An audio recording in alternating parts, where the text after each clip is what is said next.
ปัญหาหัวใจสมมติจะเป็นนักร้องเท่านั้นเองเนาะข้อแรกเลยเนอะเป็นความรู้รอบตัวรอบแนวนะครับนักร้องคนไหนที่เคยตีมวยกับไอ้แสบแสนทรัพย์เมืองสุรินทร์มาก่อนก็บอกใบ้เลยว่าคนนี้นี่เป็นพ่อของอดีตนางเอกหนังไทยชื่อดังเนี่ยเป็นดาราตุ๊กตาทองนะครับงามเลยธิดาธีรรัตน์ฉันไม่ใช่โสเภณีเนี่ยนะอันนี้เป็นพ่อของมันดาราคนเนี้ยนะครับแล้วก็เคยตีมวยกับแสนทรัพย์เมืองสุรินทร์ปัจจุบันนี้ก็ไปหากันเรียบร้อยละแสนทรัพย์ไปก่อนแล้วก็อันนี้ตัวไม่หลุนชื่ออย่างกอไก่สามารถพยัคฆ์อรุณขอไข่สมโพธิดวงสมพงษ์คอควายก้องเพชรแก่นนครงองูสมจิตจองจอหอนักร้องคนไหนที่เคยตีมวยกับไอ้แสบเนาะแสนทรัพย์เมืองสุรินทร์แล้วเป็นพ่อของดาราชื่อรังธิดาธีรรัตน์กับเหมยฟ้าเนี่ยนะกอไก่สามารถพยัคฆ์อรุณขอไข่สมโพธิดวงสมพงษ์คอควายก้องเพชรแก่นนครงองูสมจิตจองจอหอเรียกน้ำย่อย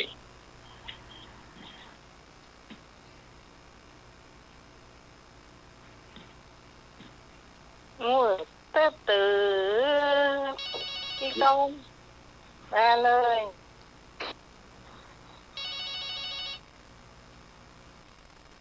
ไอ้โคงมาเลยเจ้าน มัสการครับคนที่ต่อยกับไอ้แซดแสนทรัพย์เมืองสุรินทร์นี่คือสามารถพยัคฆ์อรุณครับเนาะครับนมัสการครับต่อยกันไปแล้วนะสามารถไปแล้วสามารถช่างปัจจัยเด้อมันได้เมียละอ่อนที่เป็นลูกเพื่อนของเขาเจ้าปลาคอไข่ปลาคอควายนั่นเนาะเอากล้องเพชรกล้องเพชรแก่นครเนาะกล้องเพชรแก่นครถูกต้องนะเอาบอกขึ้นเสียเวลากล้องเพชรแก่นครนี่ฉายาเพิ่นก็คือปองปีดา2ฟ้องเพลงหอมกลิ่นดอกคำใต้เนาะหอมกลิ่นดอกคำใต้มาได้เป็นต้องเวทีหลายเทื่อกับตีก็แสนทรัพย์แต่การนอกนะแล้วก็เป็นนักร้องเดินสายเสียงคล้ายกับปองปีดาแล้วก็ได้มาแต่งงานกับเหมยฟ้านะครับดาราเซ็กซี่ชื่อดังสมัยแต่ก่อนเนาะแล้วก็มีลูกสาวชื่อธิดาธีรรัตน์นะครับก็ตายไปแล้วครับกองเพชรแก่นนครขนาดกำลังยักกินให้เมียเป็นลมรวดตายกองเพชรแก่นนครหอมกินดอกคำใต้นะเพลงครูสุรินทร์ภักดิ์ดีเพิ่นแต่งเอาไว้นะไอ้ลุงนุ้ยเคยได้ยินกับหอมกินดอกคำใต้หอมกินดอกคำใต้เนาะตอนนี้ไปเจ้าคงสิ้นความหมายนี่นะเนี่ยแต่กองเพชรแก่นนครนะครับพอเลยผ่านไปแล้วแต่ถูกกับเจ๊ไก่เหรออันนี้ใครคงก็ไม่ปามงครับพี่ตองครับปามงพี่เต้าปามงครับพี่ตอนเจ็ดนครนี่อันบ้านไทยเรียบร้อยละชายทองอย่าเจริญพรครับคนที่แสดงบ้านสายทองไทยกลางพอเจ็ดกันนครมาแล้วเนาะสามเณรมาแล้วเนาะสามเณรวันนี้จะมาเล่านิทานแตนนิรักเนาะข้อที่2ต่อไปเด้อเขาเคยได้ยินชื่อศิรานีก็พี่วิสมัยศิรานีไขปัญหาหัวใจพี่ธิดาพี่ศิรานีช่วยตอบน้องมีปัญหาหัวใจเดียนแม่ของเลยก็นะก็ครับน้องอกหักนะเพลงเนี่ยมันมีชื่อศิรานีธิดาถามว่าศิรานีเนี่ยที่ไขปัญหาหัวใจเนี่ยเป็นแม่ยิงหรือว่าพ่อชายเกี่ยวข้องกับดาราคนไหนเกี่ยวข้องกับดาราคนไหนศิรานีไข ข่ปนาหัวใจเป็นแม่ยิงหรือพ่อใจเกี่ยวข้องกับดาราคนไหนนี่กอไก่เป็นพ่อใจเกี่ยวข้องเป็นอาของพิสารอัครมณี พระค แล้ว รู ก็เป็นลุงของนักการเมืองชื่อนรงค์ชัยอัครเสรณีอดีตรัฐมนตรีว่าการกระทรวงพาณิชย์ขอใครเป็นแม่ยิงเกี่ยวข้องกับเป็นน้าของพิสารอัครเสรณีเป็นน้าของพิสารอัครเสรณีขอควายเป็นชายเกี่ยวข้องกับมนตรีเจนอักษรมนตรีเจนอักษรแล้วก็เป็นญาติกับสุวัตลิปตาพันลบตะกี้นี่พี่เป็ดหรือยิงนี่เป็นญาติกับปองพลอดิเรกสารเนอะข้อขอใครนะงองูเป็นหญิงเกี่ยวข้องกับสมบัติเมธานีและเป็นญาติของกรทัพพลังสีสิรานีเป็นแม่ยิงหรือพ่อใจกอไก่เป็นพ่อใจเกี่ยวข้องกับเป็นอาของพิสารอัครเสรณีและเป็นลุงของนรงค์ชัยอัครเสร พี่พ ณี รเอากอไก่ดีกว่าเจ้า เอากอไก่เนาะ เดา แสดงว่ามันรุ่นนี้พี่พรให้เคยไปถามคนบ่อยนี่ ให้แต่ก็ให้เขียนจดหมายไปศิลาไปหาศิลานีบ่อยเนาะศิลานีนี่เป็นม่อมหลวงนะม่อมหลวงถนอมนะครับถนอมอัครเสรณีเนี่ยเป็นอาของพิสารอัครเสรณีนะครับ แล้วก็เป็นลุงของคุณณรงค์ชัยอัครเสรณีอดีตรองนายกและอดีตรัฐมนตรีกระทรวงพาณิชย์เป็นไม่ยิงเนอะศิลานีนะศิรานีเป็นไม่ยิงนะครับ ถูกแล้วเนาะถูกแล้วเนาะ ถูกแล้วเขาบอกว่ายืดเยื้อเสียเวลา ไป ถ้า เอา ถูกเรื่องผมก็จะถามต่อนั่นแหละแต่ถ้าถูกแล้วก็ถูกไปเลยแต่กี้ไปก็พี่เหรอ ศิลานีนี่ลงในหนังสือพิมพ์ใช่ครับ พี่พรเนาะ เจ้าเจ้า พี่พรประเศร้าเนาะ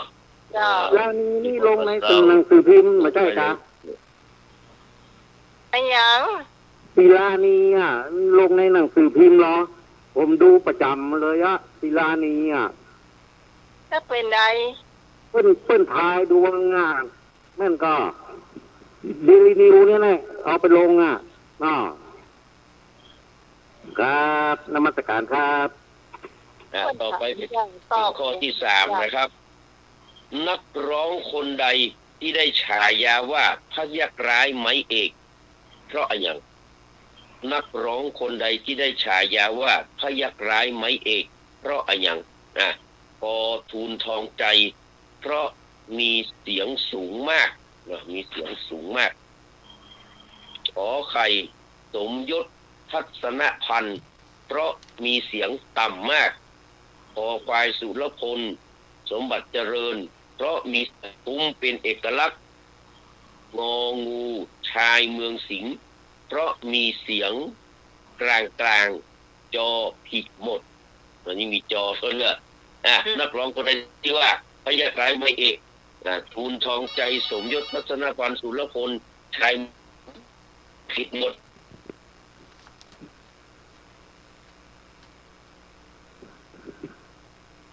สวัสดีเจ้าน มัสการครับ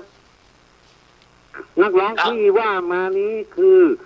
ชายเมืองสิงห์ครับครับนมัสการครับ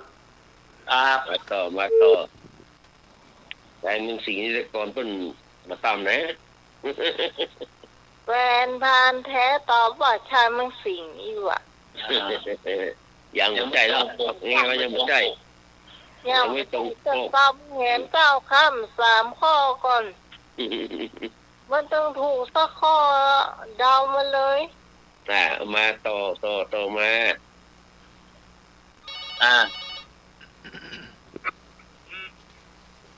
ทูนทองใจ ทูล ทองใจ ทูลทองใจ แม่หลวง ปะบง ในหลวงพ่อยังไม่ใช่ พี่ตองเจ้าพี่ตอง ยังไม่ชอบยังไม่ใช่ยังไม่แก้ใช่แก้ลงมาหน่อยละ เจ้า พี่กรณ์จ้ะสมยศพัฒนพันธ์จ้ะ โอ้เก่งเพราะว่ามันมีเสียงต่ำเนาะเสียมสีเสียมรักคักทำนายว่าไอ้ที่เก่านั้นน้องก็ยากร้ายไหมเอกเอาเสียงเพิ่นต่ำ อย่างก็ โอ้ ได้ เอ้ยแม่นางนกขมิ้นหรือว่าเรือโทสมยศเรือเอกสมยศทัศนพันธ์นะถูกต้องเป็นพ่อของกรองทองทัศนพันธ์ตายไปละอ๋อไม่อยู่ละสมยศพยักร้ายไหมเอก ไอ้หนุ่ยไม่ชอบเป็นนั่นลูกยาสำนกยุงเมีย เจ้ากาฟุ้งเหรอผลดำอวดทำเก่งนัก มียศศักดิ์ไปสูงเนี่ยอวดดีมิเบา อันนี้เนาะไปแต่สมยศทัศนพันธ์พยักร้ายไหมเอกนะครับต่อไปเป็นข้อที่สี่เคยได้ยินเพลงนี้ก็ พี่นะพี่กรณ์เจ้า พี่กรณ์หูเนาะกี่เนาะ ครับ เคยได้ยินเพลงนี้ก็ของเรืองบริสุทธิ์อ่ะคืนหนึ่งอุ้งบานประการย้อยจริงคิดถึงจริงๆอยากอิงซกตักคนงามเคยได้ยินก็เคยได้ยินก็น้ำมนต์เนี่ยเป็นเพลงเขมิ้นตัวอ่ะเพลงนี้นะเอาอยากจะรู้ว่าคำว่าม่วงบานเนี่ยมันหมายถึงไงอย่างคืนหนึ่งม่วงบานตะการย้อยจริงคำว่าม่วงบานนี่มันคืออะไรอย่างก็ดอกตะแบกดอกอินทนนท์บกแต่ว่านะครับควายดอกแรกคูณหรือว่าดอกลมแรงภาษาอีสานของดอกแรกคูณเนาะงองูช่อมะม่วงหรือว่าต้นมะม่วงที่มันออกจ่อจนบานสวัยย้อยจริงกอไก่ตะแบกอินทนนท์ขอไข่ที่นนท์เนาะคอควายแรกคูณงองูช่อมะม่วงมันคืออย่าง พี่พรเอาตะเบกจ้า ตะแบกเนาะพี่พรปลาเศร้าเนาะครับมาใจเดียวเอาง่ายๆยัง แบ่งปันแล้ว ยังมาใจเตี้ยยังมาใจเตี้ย นี่หัวใจเตือนเนอะ ยัง พี่ ไม่ใจเตี้ย ดอกมะม่วง อันนี้ไหว มะม่วง ที่สองเจ้าที่สองเจ้า ต้องตะบงแหละดองม่วงเนาะม่วงแปะคุณเสน่ห์มูลอีสานนี่ครับคุณแต่งเพลงคุณของว่าอย่างวะฉันน้ำมุนต้องบานจุกเนียงคนมานังเจริญเชทันลงบองบานตกแต่ใส่เปล่าสิพเนสกาลำพึงนายเรามองจำมือเราบัดโซตดเบียดสัญญาคืนหนึ่งม่วงบานตระการย้อยจริงคิดถึงจริงๆอยากอิงซบตักคนงามคำรักพี่ไม่มีไกลจากความจำฉะนั้นเธอจึงไม่จำลืมคำที่บอกรักกันยิ่งเปยยุบยวนบองอวนมือแต่เพลาสลายกระนองกับปีเรียไตรมองแสนอะไรเสน่หาเนี่ยเพลงอันเนี้ยเป็นเพลงมันเป็นภาษาเพลงเนาะยบยบยัดสงัดสงสาโอ้ยขยมลำพึงโนนะเกลียดจันตาเกลียดชนายผมจำได้ดีเนื่องจากว่าเรากำลังร้องเพลงเนี่ยแล้วก็เขาเป็นข้าน้อยเขาเนี่ยเป็นข้าน้อยเนาะ มีหน้าที่คุมไอ้พนักงานขยมสอบขยมท่องสวดนะแต่เฮาร้องเพลงนะแล้วก็มีขยมคนหนึ่งมันมีสาวไม่เอาครับมันน่ะมันเมาอู้สาวพอดีนกดอกที่มันลายๆพวกของหน่อยที่มันแข็งๆเลยตอนน่ะเอาฟาดเข้ากลางหลังมันน่ะมึนมันแตกเลยน่ะที่เขาเป็นหัวได้น่ะที่ลายๆครับมาถึงปุ๊บนี่พอดีอ่ะเดือดดับรับลงที่คงคอยเกยนะมาตันห้องจบสักกรรมมันหันได้มันได้มันคือท่องหนังสือมันจะไปอู้สาวเนี่ยก็เลยโดนนั่นน่ะไอ้ก้านดอกลายๆที่ไม่ใช่ดอกน้ำเป็นอย่างที่มันลายๆเป็นตุ่มที่มันปลูกแต่ก่อนอ่ะจื้อมันลืมไปละนะโถกเอามาก้านนึงอะมาฟาดหลังมันมันละอ่อนนั่นลุ่นละอ่อนไม่ยิงเงี้ยต้นไม้อย่างมัวสวกไปสวกแก้วเอาว่าแม่นี่พูดแต่ว่าก็เลยเนี่ยนึกถึงเพลงเนี่ยไอ้คืนรับฟ้าเนี่ยคนร้องชื่อเหลืองบริสุทธิ์ประมาณปี2522ถูกก่อนถูกต้องส่งเพลงเจ้าประมวกเจ้าต่อไปมาถึงข้อที่5นักร้องที่ได้ฉายาว่าเจ้าชายแห่งรัตติการคือไผ่กอไก่ทุนทองใจขอไข่สุเทพวงศ์คำแหงคอควายสายันสัญญางองูสมยศทัศนพันธ์มีใครกันนักร้องที่ได้ฉายว่าเจ้าชายรัตติการทูลสุเทพสายันสมยศ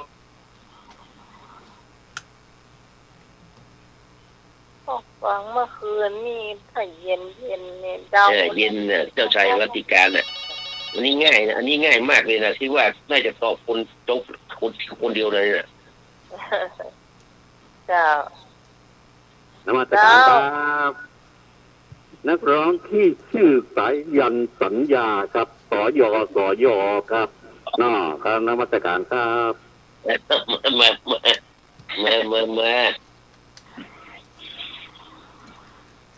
มาจูมาได้จากพี่กรเอาสุเทพวงศ์แหงจ้ะอันก็ปัจจัยเจ้าสุเทพวงศ์คำแหงก็ปัจจัยยังก็ได้กว่าปิดก่อนเย็นน่ะคืนมันจะมีคนเดียวตั้นเลยก็ฟังละสบายไม่เห็นยังไม่ใช่มานี่น่าจะง่ายที่สุดเลยนะข้อนี้ง่ายที่สุดเลยนะมีแล้วนุยจะบบนั่นเด้อคุณทองใจครับผมครับคุณทองใจสุดยอดคุณทองใจเนาะครับเจ้าชายโปรดเถิดดวงใจโปรดได้ฟังเพลงนี้ก่อนนี่เนาะครับอย่าด่วนหลับนอนอย่าด่วนทอดทอนหรือไทยเนาะครับอันนี้เจ้าชายแห่งรัตติการฟังเมื่อไรรับก่อนกูเถื่อนเนาะครับรับก่อนกูเถื่อนเลยเนาะคุณทองใจครับส่วนสุเทพวงศ์คำแหงนี่เปิดห้องว่าแพรขยี้ฟองเบียร์ฉายาป่ะนะครับนี้ก็ตรงหนักหนาแล้วยายจะมาใช้ความเย็นชาฆ่าฉันส่วนพี่เป้าเฮาสายันสัญญาก็คือเทพมหาเสน่ห์เนาะหรือว่าขวัญใจคนเดิมเนาะครับส่วนสมยศทัศนพันธ์ว่าไปแล้วเนาะเพราะอยากลายไม่เอกเพราะนั้นไผ่สอบถูกก็จะไอ้ต้องเอกครับเอกพะเยาเอกเราเยาเนาะครับเอกก็ถูกไปแล้วต่อไปเราจะมาเริ่มเข้าสู่เพลงที่อู้ไว้ตั้งแต่เบื้องต้นว่าเพลงเนี่ยถามว่าเดี๋ยวก่อนเราก็มาเล่ากันครูเพลงที่มาได้เป็นศิลปินแห่งชาติเพราะแต่งเพลงไปทำนองเจ้าชู้ลายเมียคือไผ่และเคยเป็นผัวหรือว่าเป็นสามีของไผ่ นะครูเพลงที่ได้มาได้เป็นศิลปินแห่งชาติทั้งที่น่าจะได้นะแต่เพราะคุณมีเหตุผลว่าเพราะแต่งเพลงว่าไม่ยิงของการแต่งเพลงแล้วตัวเก่าก็เป็นคนเจ้าชู้หลายเมียหลายใจและเคยเป็นสามีของไผ่กอไก่ครูสุรินทร์ภาคศิริเคยเป็นแฟนของบุพผาสายชนนี่ขอไข่ครูจิ๋วพิจิตรเคยเป็นแฟนของควรจิตศรีประจันพอควายครูฉลองผู้สว่างเคยเป็นแฟนของหวนจิตศรีประจันงองูครูก้องกาดกำแหงเคยเป็นแฟนของนิตยาเปิดปัญญากอไก่ครูสุรินทร์บุผาขอไข่ครูจิ๋วพิจิตรขวนจิตศรีประจันพอควายครูฉลองผู้สว่างขวนจิตศรีประจันเหมือนกันงองูครูก้องนิตยาเปิดปัญญาเอาออกมาเลยเดี๋ยวเราจะได้เล่าประวัติเนาะ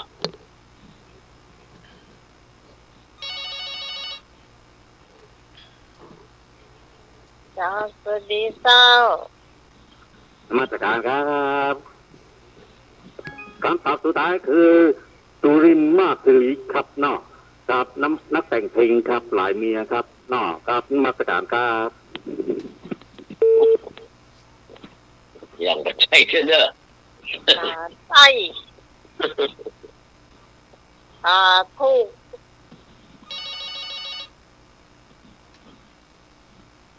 สวัสดีเจ้า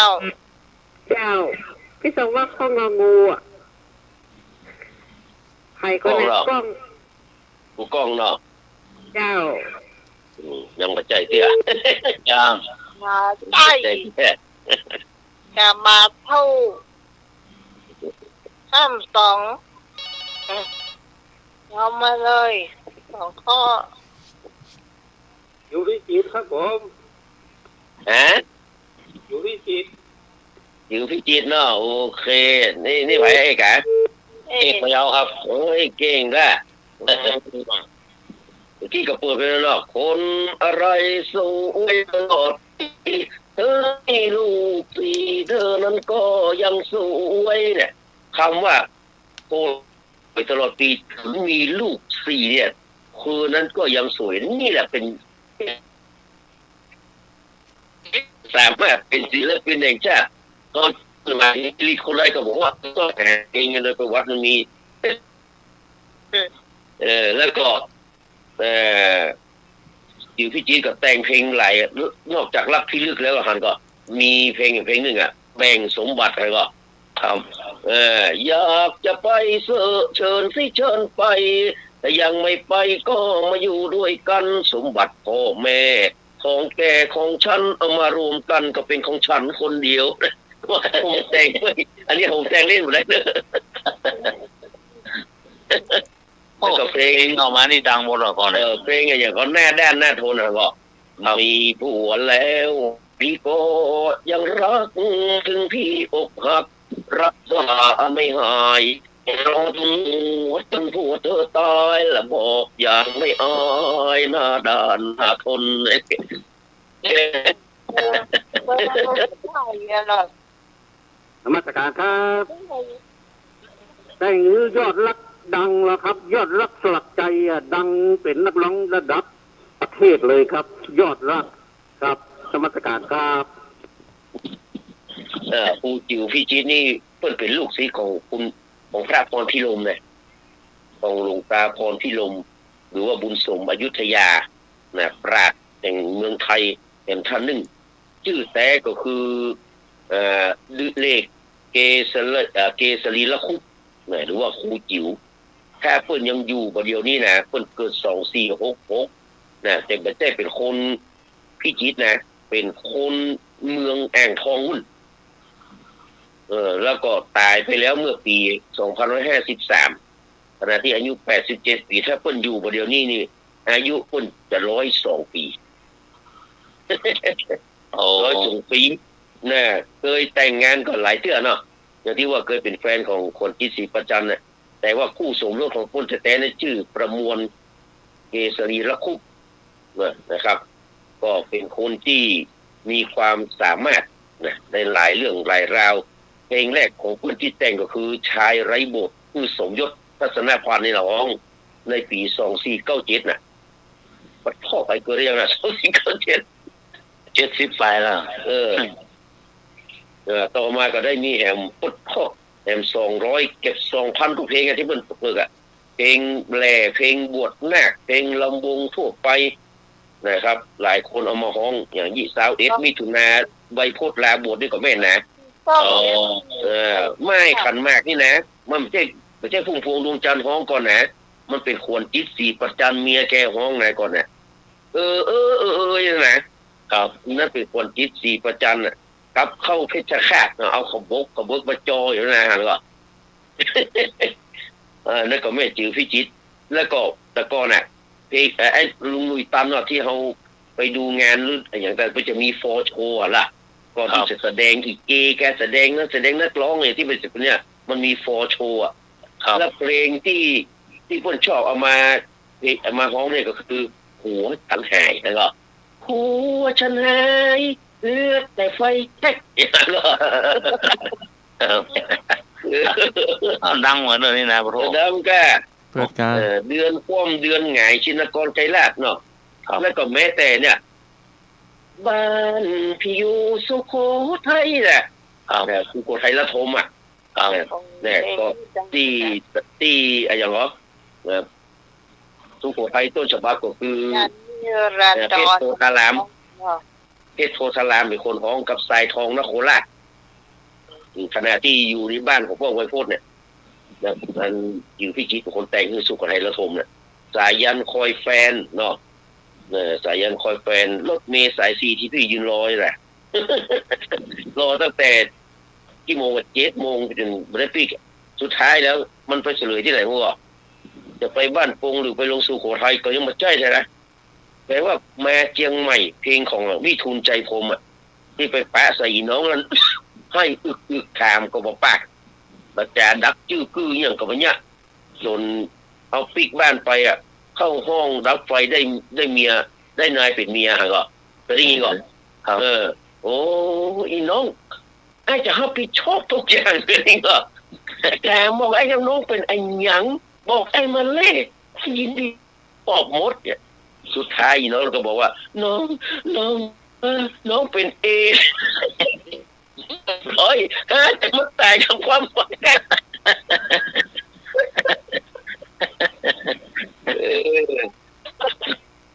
ที่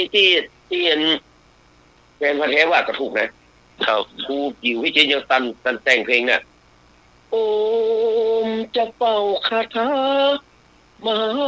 รวยโดนหัวใจคนสวยให้มาลงเสน่ห์ก็คาถามหานิยมแม่นนี่ก็ดังเหมือนเดิมเนี่ย อันนี้ก็ดังเนี่ยเป็นเพลงคล้ายๆของเพื่อนละเนี่ยแล้วก็มีเพลงหลายเพลงนะครับแต่ว่าเพื่อนสามารถจะเป็นศิลปินแห่งชาติได้เนื่องจากว่าเพื่อนอย่างก็มีเมียหลายคนมีเมียหลายคนแล้วก็มีสุนทรภู่เป็นแรงบันดาลใจ บางคนก็ว่าเอ้า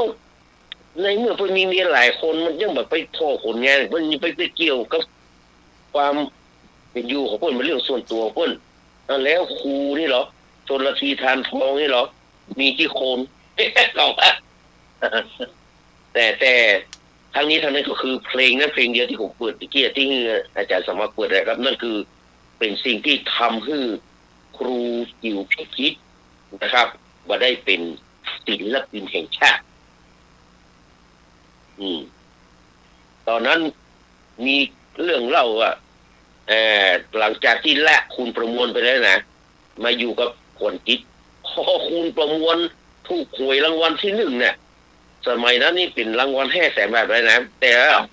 เมื่อตอนนั้นนี่โอ้โห500,000 บาทสมัยนั้นนี่มันเป็นเก่าตั้ง5 ล้านเลยเนาะครับก็เลยปิกไปอยู่หาประมวลเหมือนเก่า ปิกมาแต่งเพลงให้ล้อต๊อกแสดงหนังได้หลายเรื่องเนาะแรกๆก็แต่ในที่สุดเพิ่นก็เสียชีวิตไป โดยที่มันสามารถจะได้เป็นศิลปินแห่งชาติทั้งที่ลูกศิษย์ลูกหาอย่างไวยพจน์เพชรสุพรรณกับเป็นศิลปินแห่งชาติแม้แต่ชายเมืองสิงห์ยังเป็นลูกศิษย์ของเพื่อนหนึ่งทำตัวเอง เป็นลูกศิษย์ในวงจุฬาลัตน์ในสมัยแต่ก่อนนะครับเป็นลูกรุ่นน้อง แต่ว่าคนเฮาวาสนามันเท่ากันหรอกไวยพจน์เป็นลูกศิษย์แต่ว่าได้เป็นศิลปินแห่งชาติชินกรไกรลาภใจชนะบุญโชติเนี่ยเป็นลูกศิษย์พวกมันอะแต่บัสามารถจะเป็นศิลปินแห่งชาติได้เพราะเพลงนี้เพลงเดียวที่เปิดไปตะกี้นี่นะครูจิ๋วพิจิตรนะครับต่อไปก็มีเพลงเนี้ยที่ว่าตะกี้เนี่ยใช่แล้วสินะพรสวรรค์ลูกรมเป็นคนท้องนะแต่เขามาถามว่าคนแต่งนี้เป็นไผ่แต่งเพราะเหตุใดพรสวรรค์ลูกคงหรือว่ากองสอนยิงทันที พรสวรรค์ลูกกลมนะคือเบอร์โทรไว้ตั้งแต่5-6-7 ปีแล้วโอ้ไม่เคยทำเสถียรได้ไปแกล้งหัวแกล้งคอนเซนเตอร์คอนเซนเตอร์เฮียก็เบอร์เอาเพลงว่าใช่แล้วสิเนาะใครเป็นคนแต่งเพราะสาเหตุใดนะพอไก่เนอะแผนพันสาลีแต่งนะเพราะไปหลงรักสาวแต่สาวไม่เล่นด้วยแต่งฮือเนี่ยแล้วก็ขอใครหนุ่มสุพรรณบุรีแต่งคัมภีร์แสงทองขับร้องก็ไปหลงรักสาวแต่สาวไม่เยแสพอควายแผนพันสาลีแต่งพรสวรรค์ลูกพรมร้องเพราะไปหลงรักนักร้องสาวแต่หล่อนไม่สนใจงองูไวยพจน์เพชรสุพรรณแต่งเพชรโพธารามขับร้องเพราะอกหักจากความยากจนนะกอไก่แผนเนาะนะขอใครหนุ่มสุพรรณบุรีความจริงหนุ่มสุพรรณบุรีกับแผนนี่คือคนเดียวกันนะพอควายแผนพันสาลีพอขวางองูไวยพจน์เพชรสุพรรณมาจริงๆมันน่าจะตอบได้แล้วนะ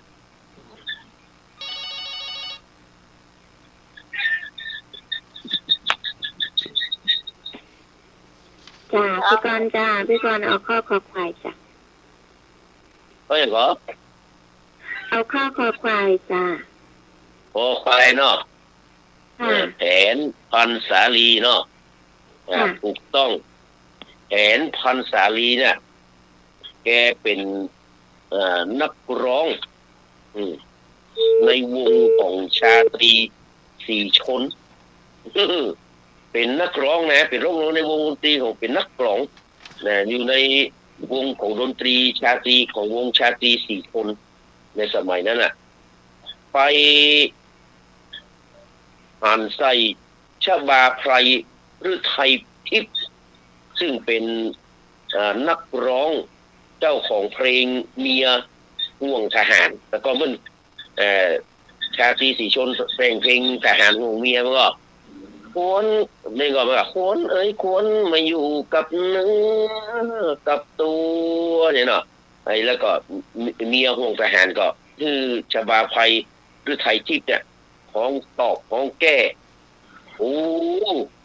นะครับแผ่นพันสาลีนี่ไปเมาขนาดละเมานะครับชบาไพรหรือไทยทิพย์เนี่ยที่อยู่ในวงลูกทุ่งทีวีนี่นะก็ยอมมาเอาแตงที่วงชาตรีแล้วไปตีกองทอมบ้าคือกับเนี่ยชบาไพรเนี่ยฟรีเลยหลายเป็นเดือนมึงตีเองหนุ่มแน่แค่เนี่ยพยายามจะตื้อสักเท่าใดแต่ทางด้านชบาไพรหรือไทยที่ก็บ่ยอมสนใจบ่ยอมสนบ่เอาอย่างสัก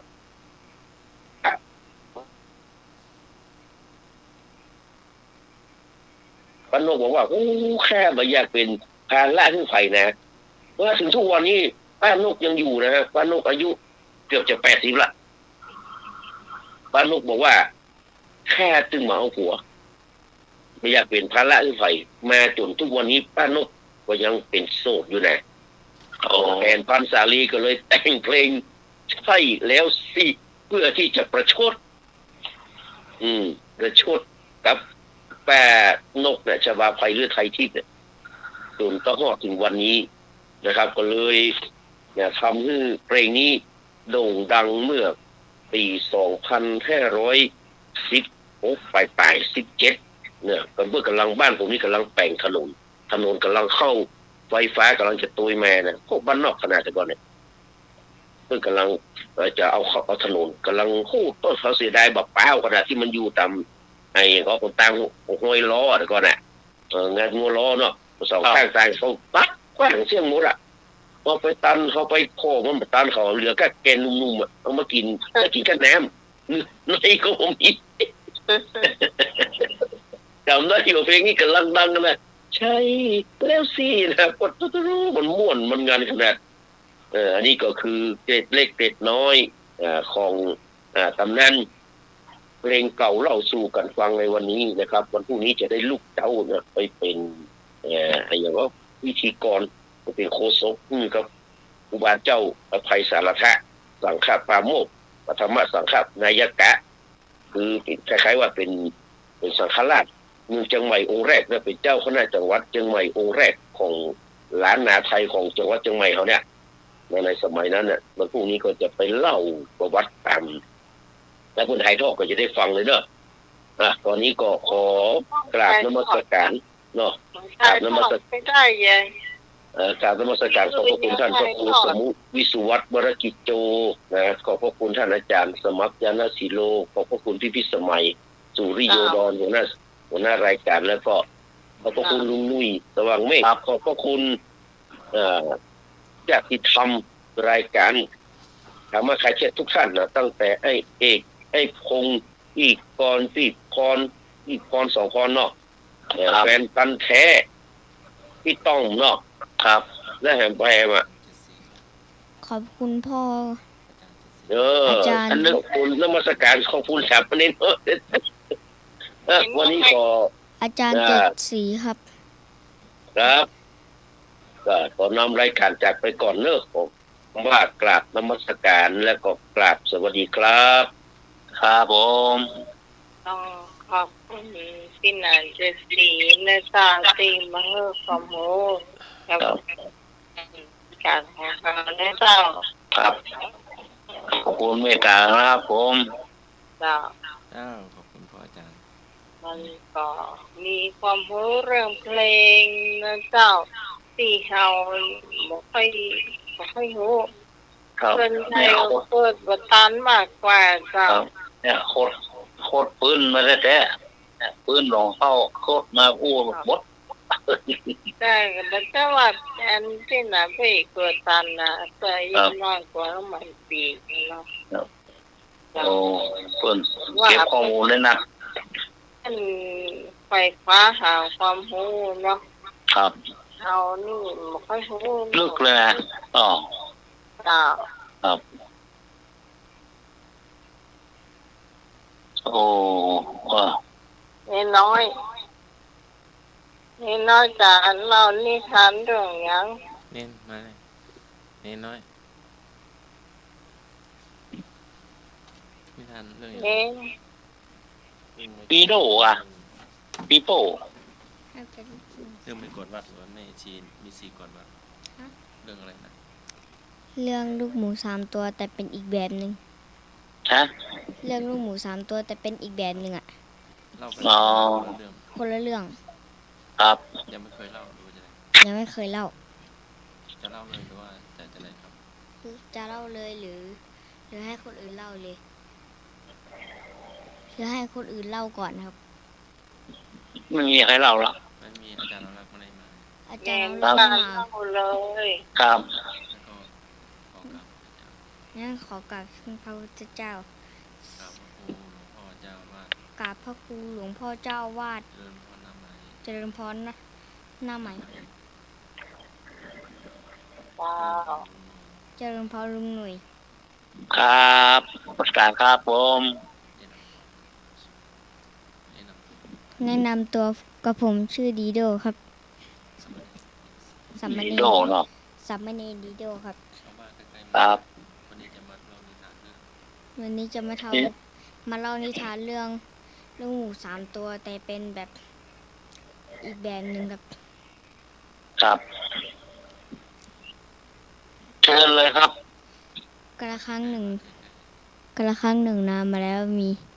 ลูกหมูสามตัวชวนกันไปที่แม่น้ำเพื่อจะสร้างเรือคนน้องสร้างเรือกระดาษคนน้องกลางสร้างเรือใบไม้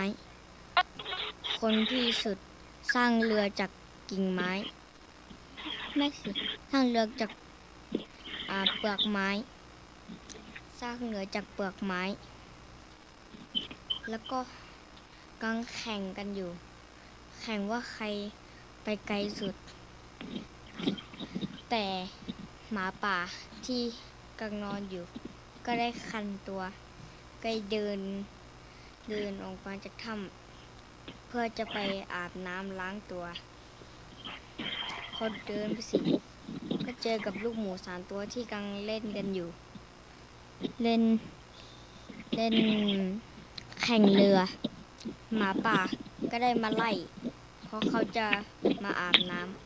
ำแต่ลูกหมูก็ได้บอกว่าทำอะไรไม่ได้หรอกแต่หมาป่าก็ได้เป่าเรือของลูกหมูตัวเล็กเรือกระดาษพังลูกหมูตัวที่สองเป่ารถก็พังไม่ใช่รถสิใบไม้ก็พังเหลือคนสุดท้ายที่หมาป่าเป่าแต่กระเป๋าไงก็ไม่เป็นไรแต่คนพี่สุดก็ได้จับ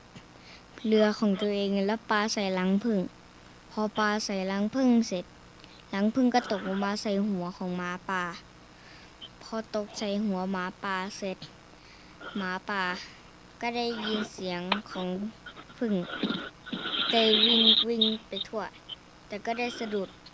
ไปโดนทำให้ตัวเองยิ่งสกปรกกว่าเดิมแล้วโดนผึ้งต่อยเยอะ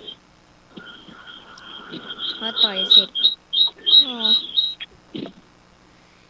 ก็หมาป่าก็ได้หนีไปแล้วลูกหมูสามตัวก็ได้จะมาแข่งก็จะมาบอกกันว่าใครเป็นผู้ชนะลูกหมูตัวที่สามเป็นผู้ชนะลูกหมูตัวที่สามตัวคนพี่เป็นคนชนะแล้วก็แบ่งแอปเปิลกันครับ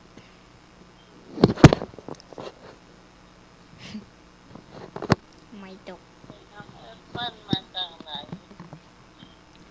ไปเอามาจากบนต้นไม้ครับ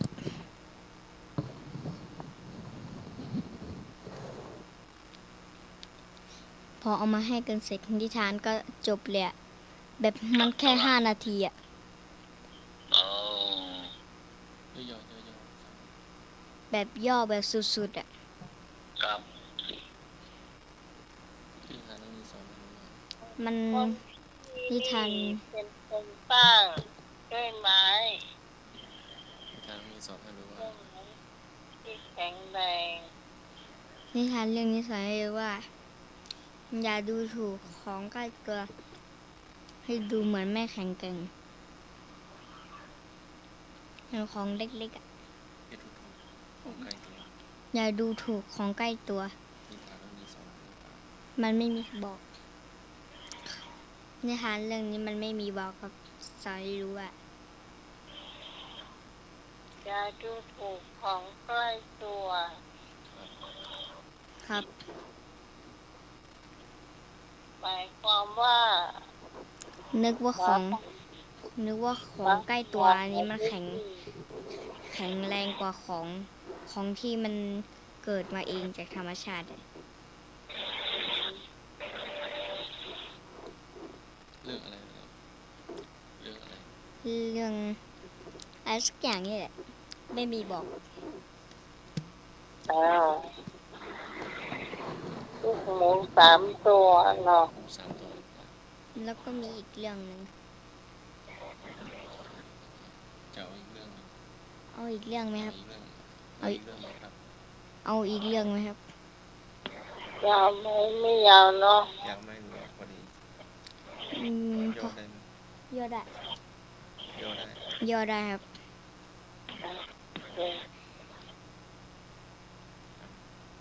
ได้ไหมนะ ได้ไหมน้ำใหม่ครับ ได้ ไม่ได้โอเค ได้เอาเลย ได้ อีกเรื่องหนึงนะ อีกเรื่องหนึ่งนะครับ เป็นเรื่องอะไรเนาะ เรื่องลูกหมู3 ตัวเหมือนกัน แต่แค่เป็นแบบชวนกันออกไปข้างนอกไงแล้วครั้งหนึ่งนานมาแล้วมีลูกหมูได้เดินออกมาจากบ้าน เพื่อออกไปเล่นตามปกติ พอเดินกันไปเสร็จ ก็ไปเจอกับเครื่องอิเล็กทรอนิกส์ คือเครื่องกดขนมมันฝรั่งอ่ะ มันก็ได้เก็บมากิน ด้วยความอยากรู้ก็เลยไปกดปุ่มในของเครื่อง แล้วมันก็เอาผลิตขนมออกมา แล้วลูกหมูก็ได้กินเข้าไปยินเคี้ยว อันนี้รสผลไม้นี่ มันฝรั่งรสผลไม้นี่ ลูกหมูคนที่2ก็ได้บอกว่าฉันขอลองบ้างก็เลยไปเปิดได้สีเขียวก็เลยเป่าสีเขียวออกมา เป็นมันฝรั่งรสแอปเปิ้ลแล้วลูกหมูคนที่3น่าจะเป็นมันฝรั่งรสสีชมพูสีแดงสีแดง แต่ก็ได้ทำตก แล้วมันก็ได้ไหลเข้าไปในป่า พอไหลเข้าไปเสร็จ ก็ไหลจนไปถึ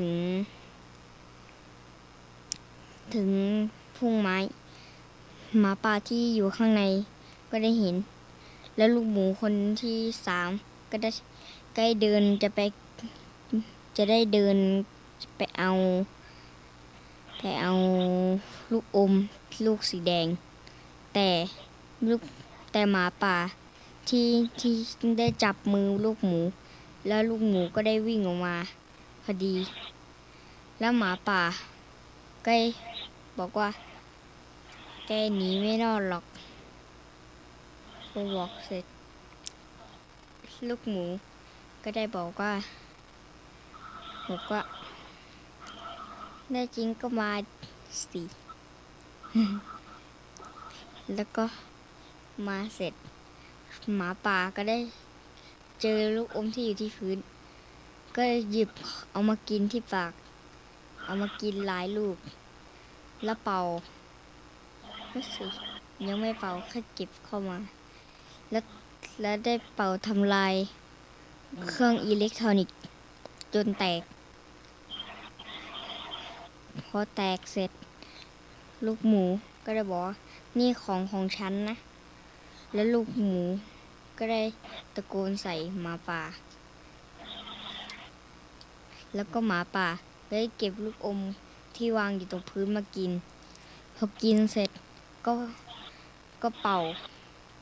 ออกมาจนกลายเป็นลูกใหญ่ และบินขึ้นไปบนฟ้า พอบินขึ้นไปเสร็จ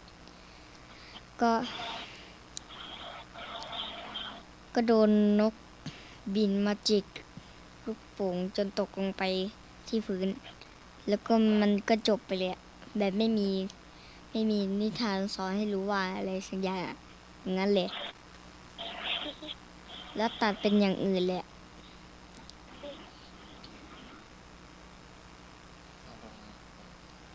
จบแล้วครับ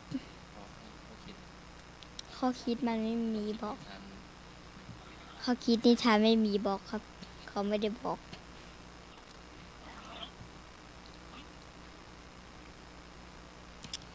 เทนครับอะไรเหรอพระจันทร์ จบละ ใช่จบแล้ว ครับ มีข้อคิดไหม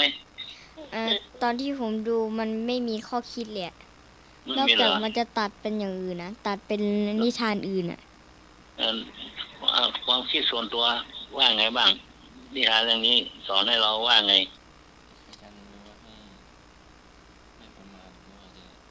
มีโรคคิดเป็นยังไง อ่า เล็กๆน้อยๆก็ได้เล็กๆก็ได้ให้ขยันหรือว่าให้ตื่นเช้า ให้ความรู้มั้งความรู้เรื่องอิเล็กทรอนิกส์ มันไม่ใช่อิเล็กทรอนิกส์แบบมันเป็นเครื่องกดขนมแบบทั่วไปอะ อ๋อ ให้คนระวังว่า แล้ว มัน หมาตัวที่ มันไม่ใช่หมา บิ ครั น บหมา กับ ป่า ลูกโป่ง ฮะ หมามันบินได้ด้วยเหรอ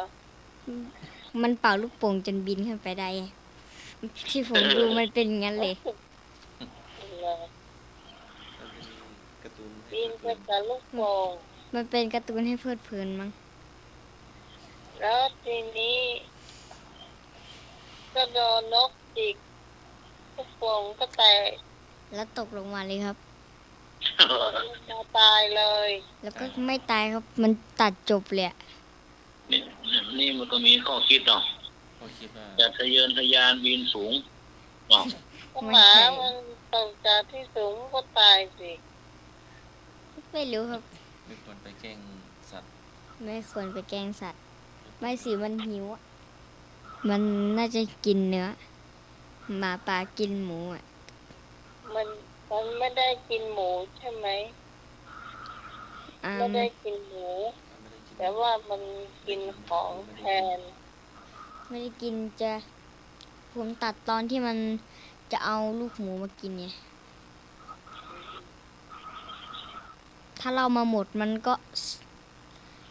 เราหลายนาทีอยู่ เอาไม่หมดจะหรอไม่หมดยาว ไม่หมดไม่เอาสอง ก็ นิทานปิดอะ ขอให้รู้ สองนิทานปิดก่อน ว่า อ๋อ แสบ แค่2 เรื่องก่อนวันนี้ อะ เรื่ ไร อง ลูก หมู ห ป่า มูไม่ได้ เอาแค่2 เรื่องก่อนครับ วันนี้หมูป่ากับลูกโป่ง นี่หมูป่ากับลูก หมู โป่ง ทั้งสองหมูเลยเนาะ กับ โอเค เขาน่าจะไม่หมดครับ คราวหน้าก็จะไม่หมดครับ เรื่องไม่หมด เรื่องไม่หมดหรือไม่ก็เป็นเรื่องชาวประมงอ่ะ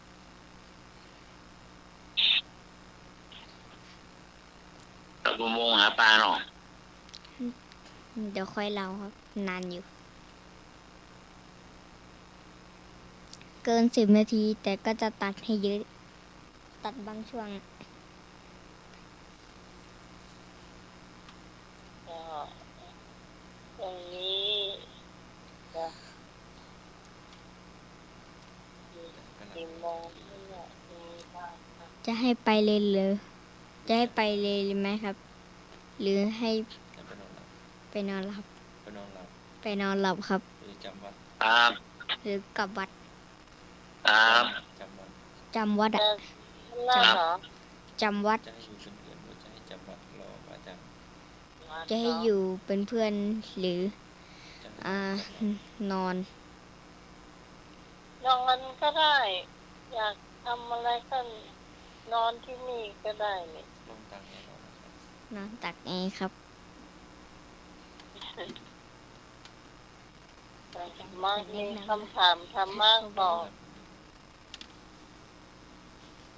กำลัง4 ทุ่มเกินอยู่ก็2 ข้อก็ได้2 ข้อ 3 ข้อ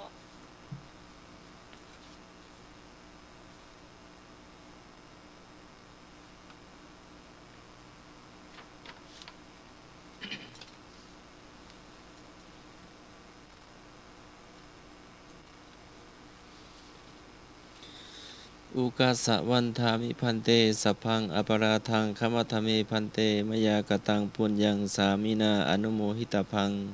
สามินากตังปุญญังไมหังพาตพังสาธุสาธุอนุโมทามิ ถามว่าเป็นผู้ใดเป็นผู้กล่าวขอไตรสรณะและศีลก็อุปสัมปทาเปกผู้จะบวชขอพระอุปชฌาย์ขออาจารย์วัด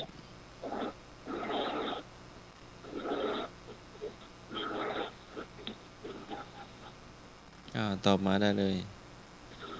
อุกาสะวันทามิพันเตสัพพังอปาราทังขมัทเมพันเตมยากตังปุญญังสามินาอนุโมหิตาพังสามินากตังปุญญังไมหังพาตาพังสาธุสาธุอนุโมทามิ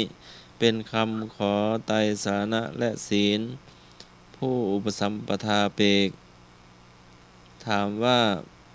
ผู้ใดเป็นผู้กล่าวคำนี้ ก็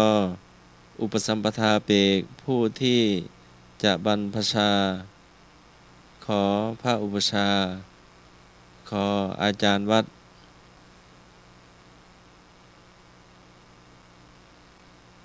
อุปสัมปทาเปก053-226-058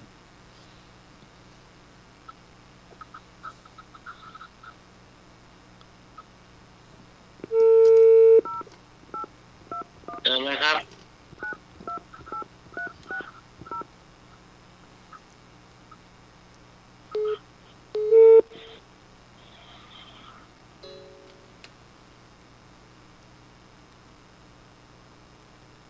อ้าวพ่อหนุ่ยก็ตอบได้นี่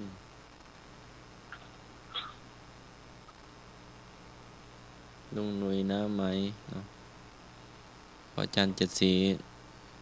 ก็จะพักเตรียมมาจะเจ้าเนาะ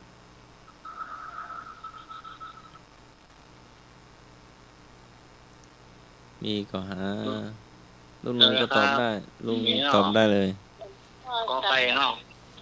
กอไก่เนาะ เจ้า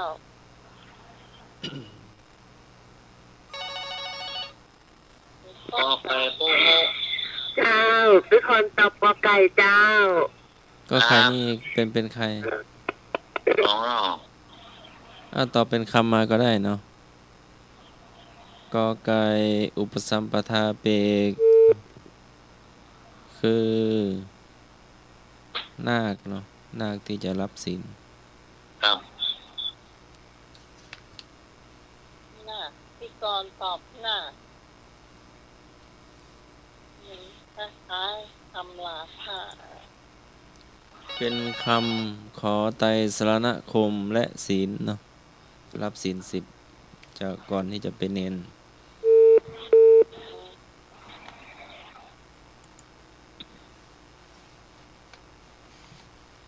เยอะ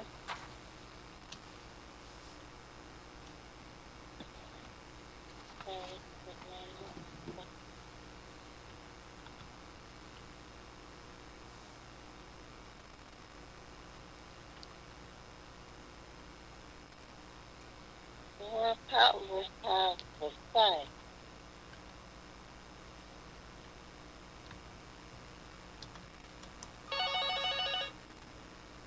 พระบูชาพระ ที่ หั ใส่ ว ก็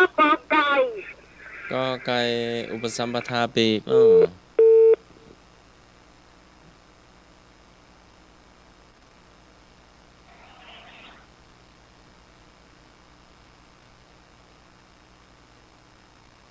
อุปสัมปทาเปก ความหมายคือผู้เพ่งอุปสมบทเนาะผู้เพ่งอุปสมบทว่าง่ายๆคือนาคเนาะนาคที่จะบรรพชาเป็นสามเณรที่จะบวชเป็นตุต่อไปเนาะ ครับ กอไก่นี่อุปสัมปทาเปกคือนาคที่จะบรรพชา เป็นสามเณรแล้วก็รวดบวชพระต่อเนาะขอไข่พระอุปชา คอควายอาจารย์วัดงองูพระกรรมวาจาจารย์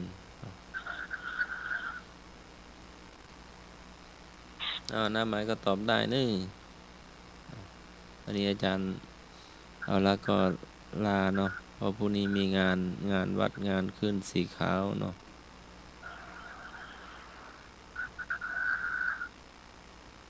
ข้อที่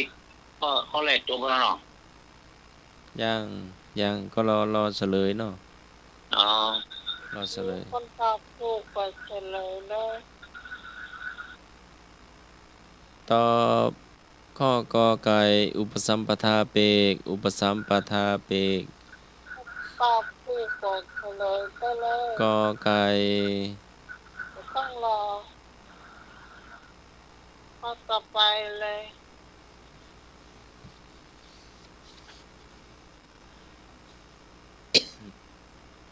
ข้อต่อไป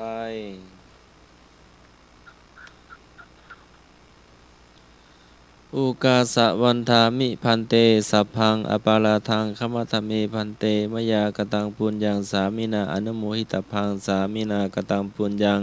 ไมหังพาตพังสาธุสาธุอนุโมทามิ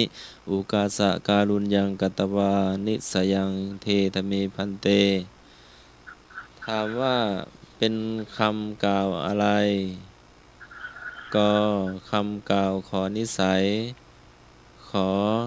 เป็นคำกล่าวรับศีล10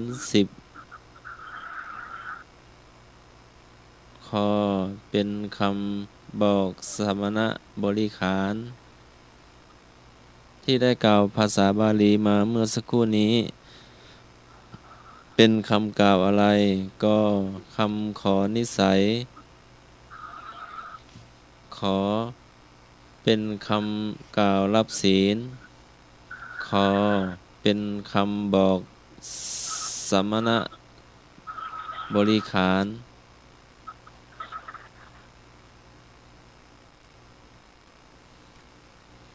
ยากไปก่อนก็ไม่ยากเนาะตอบมาได้เลยถูกผิด เดี๋ยวเลยครับ ถูกผิดเป็นครูเนาะวันนี้มีแค่2ข้อนี้เนาะทำไมขอไข่ก็ขอไข่เนาะตรงเจ๊ก4:40เนาะตอนนี้ 2 ข้อ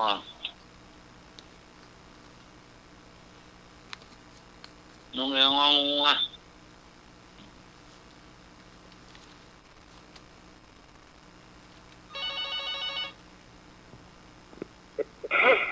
จะเรื่องนักกอไก่ดีกว่าเจ้า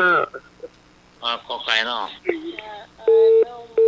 นิสาปังสามินากตังบุญญาเมหังอาภาทังสาธุสาธุยาเข้าเนี่ยอะไรก็ไม่ได้เข้าอีก ฮัลโหลพี่พรเอาของใคร เจริญพรแม่พรเอาขอไข่คำกล่าวรับศีล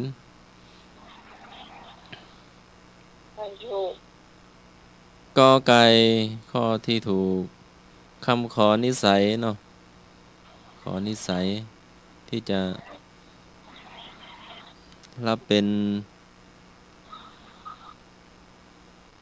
อยู่ในโอวาทพระอุปชฌาย์เนาะ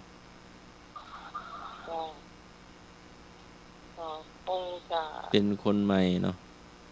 ว่าแล้วเนาะต่อไปเขาจะเข้ากรรมมาเก้าวันนี้กรรมมาเก้าเจ้ามาประชาสัมพันธ์กันสักหน่อยดีว่าพรุ่งนี้เจ้างาน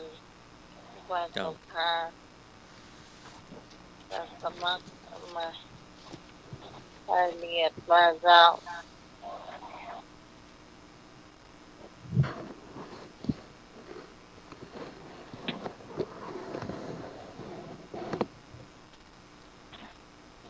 วันนี้ก็ตั้งแต่เช้าเนาะ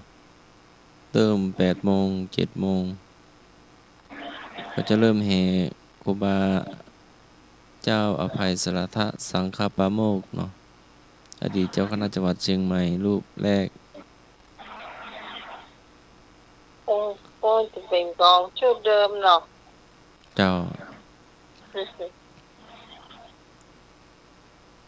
ก็ท่านใดว่างก็มาร่วมแห่ได้เนาะเจ้าพ่ออาจารย์7 สีก็จะได้ประชาสัมพันธ์แล้วก็เล่าเก่าประวัติเนาะก็เวลาให้มาถึงวัดก็ถวายเพลพระสงฆ์สามเณรเวลา4 โมงเย็นก็พระเถรานุเถระ ประมาณ35รูปเนาะก็จะสวดพระพุทธมนต์แล้วก็สวดมาติกาเนาะ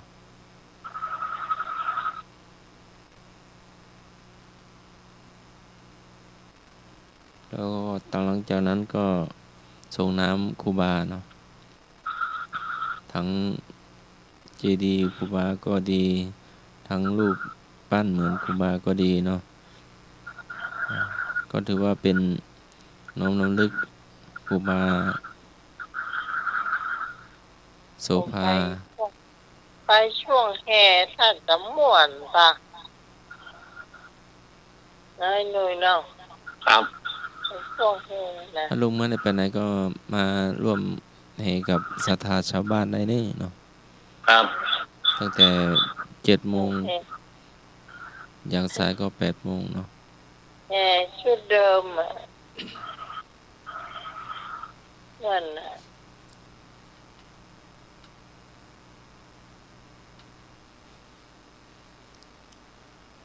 ก็ตำรวจก็จะนำมาเรื่อยๆเนาะนำข้ามถนนนำประคองขบวนเนาะ อืม เพราะว่าต้องผ่านสี่แยกกาดพระยอมคันคลองเนาะซอยเล็กซอยน้อยเนาะ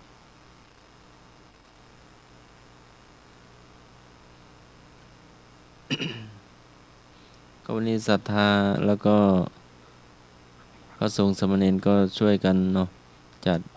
อาสนะจัดโต๊ะหมู่จัดน้ำยาจัดเก้าอี้พระเถระจัดอาสนะ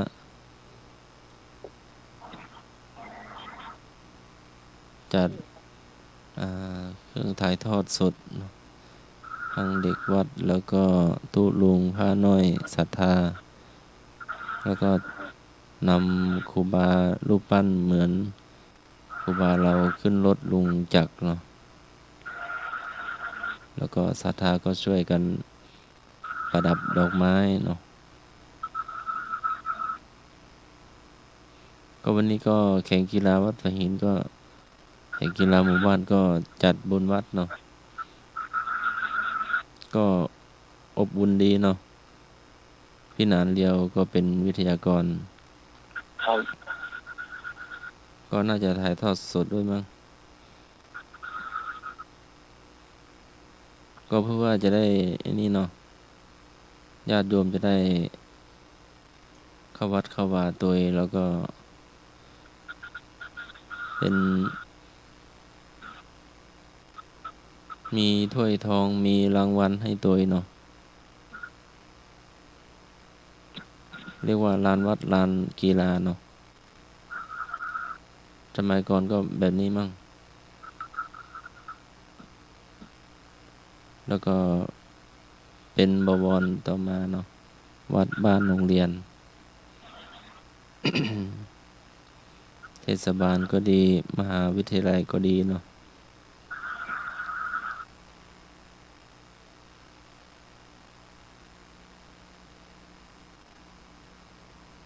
อย่างที่พระองค์ได้ตรัสไว้เนาะความสามัคคีนำสุขมาให้นำความสุขมาให้แก่หมู่คณะเนาะเจ้า จังไปหาปีก่อนมาปะมันจะมีกรรมเก่าเนอะอันนี้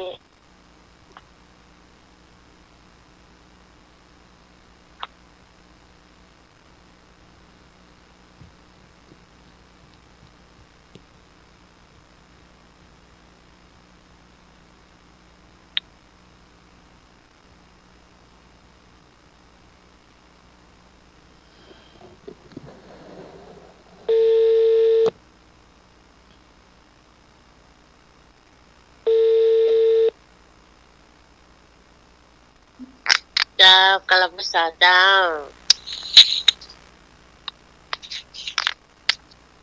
จ้ะ เริ่มพรโยมแม่ มาแล้วเด้อแม่พร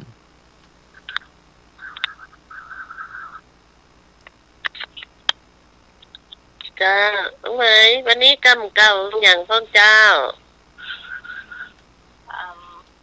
ไม่เลยหรอก จบแล้วล่ะ กรรมมาเก้าอ่ะ กำบาเข้า พะเลิศ เลิศว่ะ เลิศก็ตาไงค่ะ กับใส่เกิบสูงๆแล้วก็เท้าพริกมันอันเดียวกันก่อนหรือคนละอย่างเดินมาต้องเดินมาแล้วก็เท้าพริกอะใส่เกิบสูงอะเรียกว่าพะเลิศก่อน ครับ เจ้าสูงค่ะเลิศ ฮัลโหลมีสายมา นมัสการครับ เจ้าว่าได้ ผมลาก่อนเนอะผมจะนอนหลับแล้ว ได้เวลาหลับแล้วพรุ่งนี้ไปร่วมงานกับวัดป่าหินแล้วครับนมัสการครับ ครับรับดีฝันดีนายเนอะ รับดีฝันดีเนอะจะนอนก็ว่าบอกกันเนอะเนาะ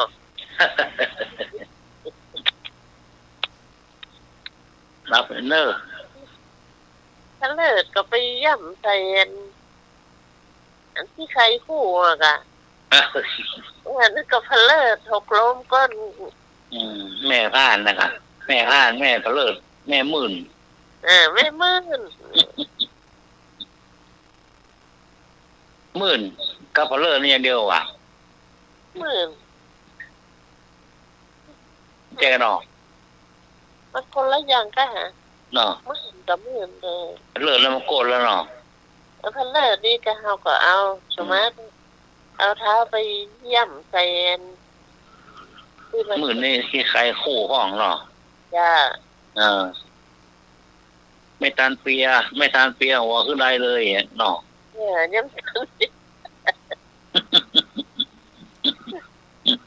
ยังไม่เปีย ไปอยู่กรุงเทพไปกรุงเทพแล้ว7 วันปิ้งมากู้เมืองได้ล่ะ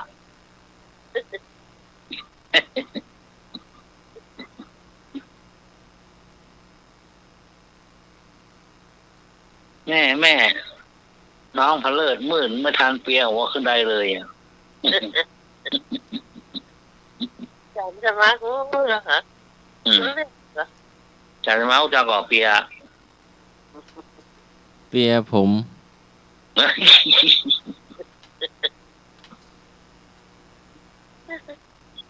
ไม่ทานเปียเลย มันก็เลิศไปหมดแล้วเนาะ เปียขนมเนน้อย แต่ว่าเปียไม่จำมันถูกต้องเท่าไหร่ให้หนึ่งเพิ่มมาตั้นแป๋วตั้นได้แป๋วก็ทำเนี่ยของเรา ไม่ทานเปียเลย มันก็เลิศไปแล้ว มัน ต้นตั้งปอดกูแล้วเนาะ พอดีมันแปลงเทพพี่เนาะ พูดไทยไปเยอะ เดี๋ยวเรียกได้7 วันปิ้งมาอู้เมืองได้ละ ถ้าเป็นลูกเมืองเป็นว่าเกี่ยวหัวข้างในพันตำ ก่อนเป็นนั่นแต่ลง มันหมื่นนี่เนาะ อืม เกี่ยวมาตันเลยโคนหยอกปอดเป็นเนี่ย คนหยอกปอดพวกน่ะเป็นยังไงน้อย โอ้ มันเป็นอะไรไม่รู้เนี่ยเหรอมันกดหนูอ่ะ โอ้ยแต่ว่าไปแล้วก็ถ้ายังน้อมแต่ว่านั่นก็ ครับ ข้าม ผมเพลิดได้มวยได้แล้วหรอมันนึกปึ๊ดไปเลยเนาะ มันดัง ตันได้เสียงนั่นตันได้ระวังตัวละ ครับ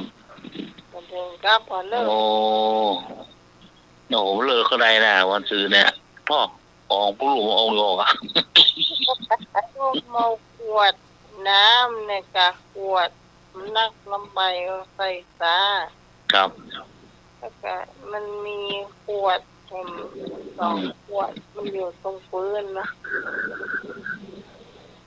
เขาก็พยายามที่จะเอาโอ้ยมันอยู่ปืนเรายื้อก็บ่ขึ้นตึงหัวมุดไปเสียมันนั้นดอบแดบอ่ะรู้จักเขาว่าดอบแดบ ดอบแดบอะเนาะอะไรเป็นดอบแดบ แห้งอ่ะเขามันดอบแดบอ่ะ แดบหรอมันเขามันแดบมันดอบแดบมันเรื่องโกรธหรืออะไรก็มันวามเองแน่บุหรี่เขาอะเนาะมันไม่ได้วามมันกลายเป็นก้อนละแม่นี่จ้ะนี่นะดอบแดบอะเจ้าก่อนเปลือกเข้ากับใส่อ่ะเกี่ยวกับปิ้นเนาะเกี่ยวกับปิ้นแล้วหลังหูดพวกเนี้ยด่ะปิ้นเก่าเจ็บปะชอบมันเส้นเอ็นเนี่ยกะมันนี่ก็เลยโอ้เส้นเอ็นนี่เจ็บต้องเหมือนจะต้องระวังตัวเวลาจะยกเนี่ยมันใช่อย่างมันไม่ยากให้แล้วพี่ร้อนว่ะดอบแดบนี่มันร้อนหนูจักเลยเนาะอย่างนั้นแล้ว แดบอันเลิศมื่นโจโลเนาะมันจะได้ซื้อตามาใส่มันเป็นระเบียบเรียบร้อยโจโลเซเปิลเนี่ยมันบางทีเราเดียวไปดันได้มือจะโลไปทางหน้าก่อนเนาะ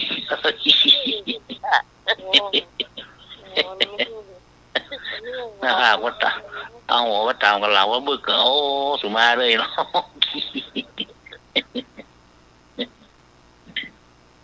สุมาเนี่ยแง่เพื่อมหารยังถูก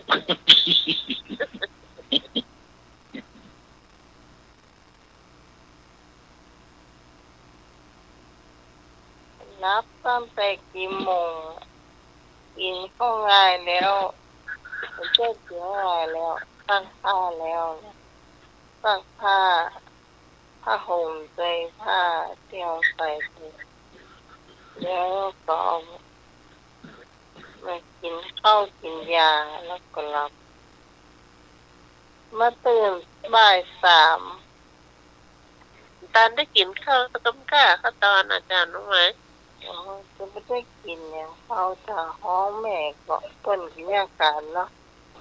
ก็เลยส้มมาม่ากินเหรอส้มมาม่ากินเนี่ยแม่เพิ่นนึ่งไก่จ้ะนึ่งไก่เป็นดาวมือกินแล้วเอาละก็แล้วพี่เกินไปต้มมาม่ากินต้มมาม่ากินไม่กินเนี่ยอิ่มอ่ะ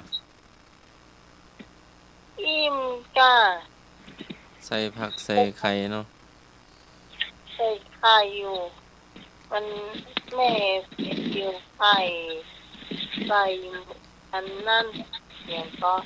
พี่ใส่อย่างน่ะถ้าเขาก็ไม่ได้กินในตอนน่ะเขารับเลยเอารับเป็นมาวางไว้เฮือนนะรับเนี่ยรับเป็นตัวมห้องหรอเป็นหูอาจจะเนี่ยการนักรับไปมันแห้งมันมีจำกัดถ้าเนี่ยอย่างนักเกินแล้วไปมันเกินพลังอ่ะอย่างนักวันนี้นี่ถึงกับกินน้ำมันนั่นนะพี่ก่อนน้ำเกลือแร่จะรับได้รับมือเนี่ยรับตื่นมา3 โมงป่าตื่นมาก็เลย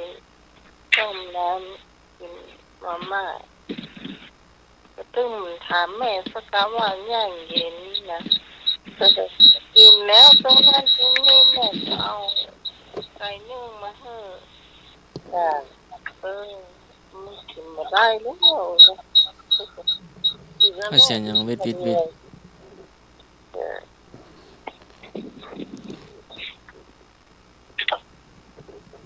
ดีวันนี้มันได้ใจปลากระป๋องเนาะมาม่า มันได้ใส่เจ้าเพราะว่า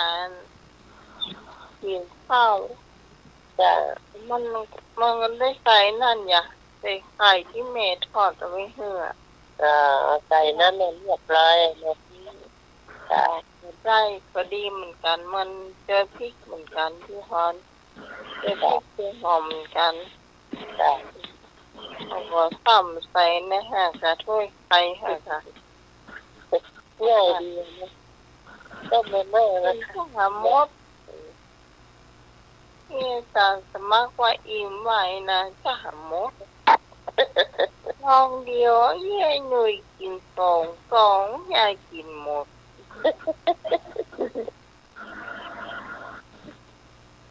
ถ้ามันไม่ได้ออกกำลังกายมันก็กินหมดนักเลย โอ้นี่ออกกับหลายว่า ยันนี่ ว่าผ้าห่มผ้าที่เราใส่ใส่กันแล้วหมดพอเกือบจะ จำกรรมประกอบนี่ก็มีกันเลยเพราะว่ายามมีกินเมื่อกินติ๊กหนัวยามมามีกินภาพตามิบ แต่ค่ะ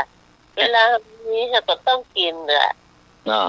เวลามีเนี่ยก็ใจได้ไปสร้างหาที่ไหนก็มาป้ามาได้มันก็แค่ตายยิบพอนะจ๊ะ ไม่เดียวนี่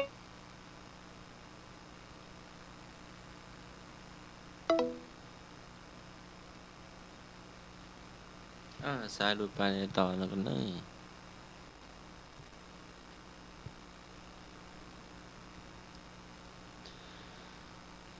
ส่วนนี้ทำมาขายเครียดก็ถึงตอนกำบ่เก่าเนาะพวกนี้ก็อย่าไปลืมเลยเนาะเฮกุบาวัดสายหินจงเจ้าเนาะช่วงบ่ายก็มีเจริญพระพุทธมนต์เนาะบริการฝากหมายเลขโทรกลับ Welcome to call back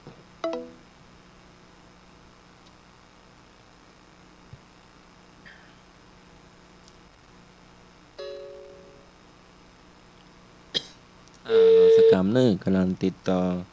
แม่พรน้าไหม จ้า สายหลุดไป ไอ้ หน้าไม้ลุงหนุ่ยเนาะวันนี้อาจารย์เอาละก็ลาเพราะพรุ่งนี้มีงานเนาะงานวัดก็ดีงาน จ้า ออกอากาศก็ดี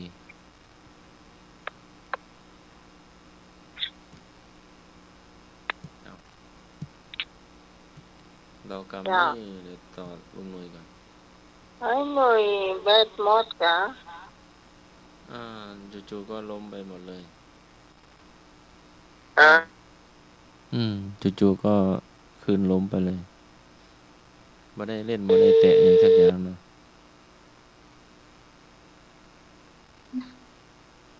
เจ้าจู่ๆก็ล้มไปเนาะ ตับลมพัด ไอ้หนุ่ยเบ็ดหมดที่น่ะ เดือนห้าหน้าแรงลมพัดช่อมง ตำราคนที่จะห้องมันไปภูเก็ตว่าน้ำเดี๋ยวนี้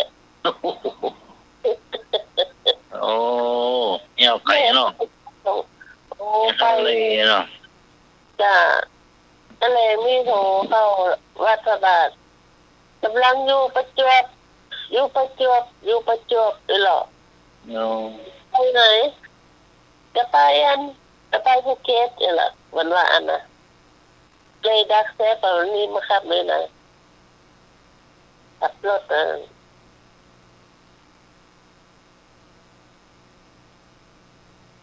ต้องเลย ตับ ยังไงสิถ้าตายยิบเวลากินมีกินก็ต้องกินนะเนาะ ตับเวลามีกินได้กินติ๊กเนี่ยตัว เราบ่มีพับตายิ้มยิบไปดึงมาแบ่งปันหรอกเนาะ ใจกระตึ้งนะถ้าขยากอย่างก็ถ้าตายยิบยิบพอแล้วจ้ะขยากก็ แจ้งครับเราครัวเพิ่นก็ได้ละล่ะ จ้ะ บ่ทันได้ขายแล้วมาเอาละเนาะ จ้ะ มาแล้วบ่ไปเอาหรอก คนรักษาไปเอากันเนาะ ไปมันจะโอนเสียตังค์หรอกเนาะ ฮะ จ้ะ มีเสียตังค์ไปเอาควายก็ไปเอาครัวเพิ่น ได้ต้องไปขวายไปเจ้าคือเขาเดือดจ้ะไปเอาหรอก อืม ไม่ใช่ทางที่เปิ้นน่ะ โอ้แต่ก่อนนี่โดนเนี่ยบ่อยปูนใหญ่บอกไปแกเอาไปนะอ๋อ จ้ะ ขวายหน่อยเพราะนั้นงานนี่มาเนี่ยปูนใหญ่ไป จ้ะ ใจร้อนไปยืนอยู่เก้าเสาน่ะ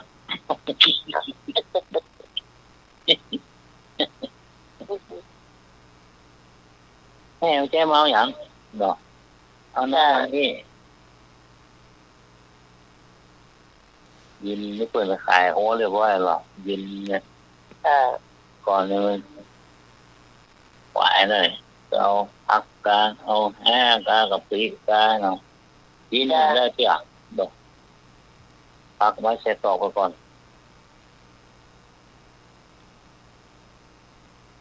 กันเดียวว่าไปเอา หน่อย ครับผม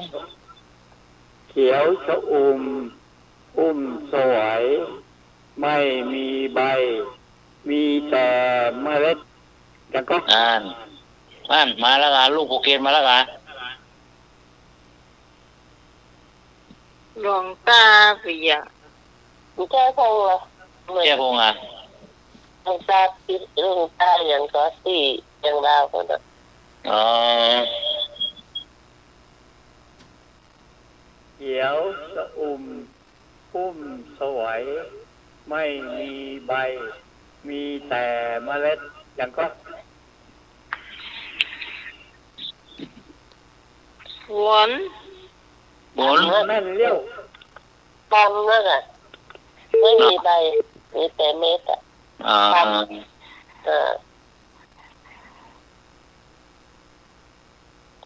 นเนี่ยก็ได้ใกล้เหมือนกันนะเนาะ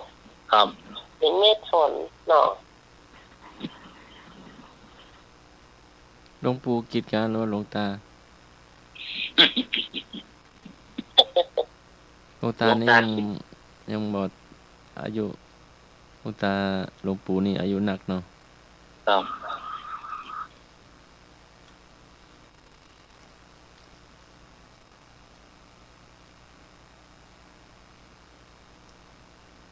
นะอย่างต่อเลยว่าก็เกียก็ได้มัน3 ทุ่มอยู่นะเราเจ๊กอะ หรือว่าสารสมังอยากพัก เอาเลย ได้นะจะพัก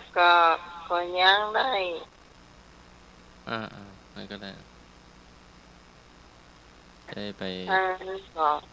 ขบวน ก็ลาเนาะเดี๋ยวพรุ่งนี้จะต้องตื่นเช้าก็ จะอาจารย์จะได้ไปเจขบวนไปจ้ะ ครับลูกเจ้าหรอกเนาะ จ้ะ สมัครลาก่อนปะ ครับหมดครับ อุปสัมปทาเปกผู้เพ่งอุปสมบทนาคที่บรรพชาเป็นสมณเณรรวดเป็นภิกษุต่อไปเนาะค่ำคืนนี้ก็ไหว้พระสวดมนต์แผ่เมตตาเราเป็นสุขตื่นมาเป็นสุขขอการนมัสการและเจริญพร ลูกครับ สาธุพระเจ้า สำหรับคำคืนนี้ ขอบคุณคุณผู้ฟังทุกเสียงทุกสายที่มาช่วยกันจัดรายการธรรมะคลายเครียดของเราฟังรายการของเราจนจบรายการนะเจ้าเราจะมาพบกันใหม่ ใน